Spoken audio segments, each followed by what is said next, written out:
பாராளுமன்ற தேர்தலுக்காக மும்முனை போட்டிக்கு தயாராகும் புதுச்சேரி.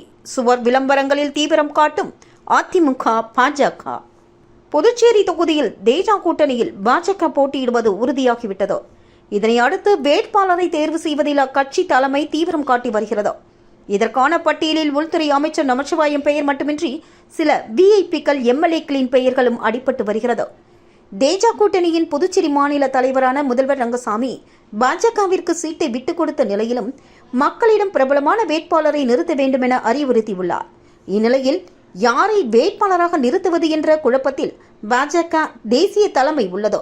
இதனிடையே இக்கூட்டணியில் இடம்பெற்றிருந்த அதிமுகவும் திடீர் திருப்பமாக தனி கூட்டணியை அமைத்து புதுச்சேரியில் களம் இறங்குவதற்கான நடவடிக்கையை துவங்கி இருப்பது தேஜா கூட்டணியில் சலசலப்பை ஏற்படுத்தி வருகிறது. அக்கட்சியின் புதுச்சேரி மாநில செயலாளரான அன்பழகனை வேட்பாளராக நிறுத்த எடப்பாடி அணியினர் திட்டமிட்டுள்ளதாக தகவல்கள் பரவி வரும் நிலையில் அக்கட்சியினர் தங்களது சின்னத்தை வரைந்து சுவர் விளம்பர பணிகளை ஏற்கனவே துவங்கிவிட்டனர்.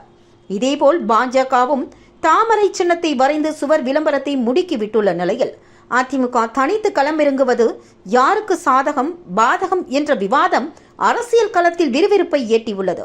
இதனிடையே இந்தியா கூட்டணியில் இடம்பெற்றுள்ள காங்கிரஸ், திமுக, இடதுசாரிகள் நாடாளுமன்ற தேர்தலுக்கு ஆயத்தமாகி வரும் நிலையில் தமிழகத்தில் இக்கூட்டணி கட்சிகள் தொகுதி பங்கீடு இறுதிக்கட்டத்தை எட்டியுள்ளது. இதனை அடுத்து புதுச்சேரி தொகுதி யாருக்கு ஒதுக்கப்படும் என்ற முடிவை எதிர்பார்த்து கட்சிகள் காத்திருக்கின்றனர். கடந்த நாடாளுமன்ற தேர்தலில் காங்கிரஸ் சார்பில் போட்டியிட்ட வைத்திலிங்கம் எம்பி ஆனார். தற்பொழுது மாநில காங்கிரஸ் தலைவராக அவர் பதவி வகித்து வரும் நிலையில் மீண்டும் போட்டியிட காங்கிரஸ் விரும்புகிறது.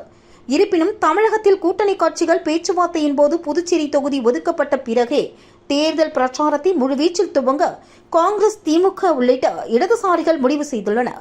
இந்தியா கூட்டணியில் யார் போட்டியிட்டாலும் அந்த வேட்பாளரை வெற்றி பெற செய்ய வேண்டும் என்பதில் முனைப்புடன் இந்திய கூட்டணி உள்ளது என்பது குறிப்பிடத்தக்கது.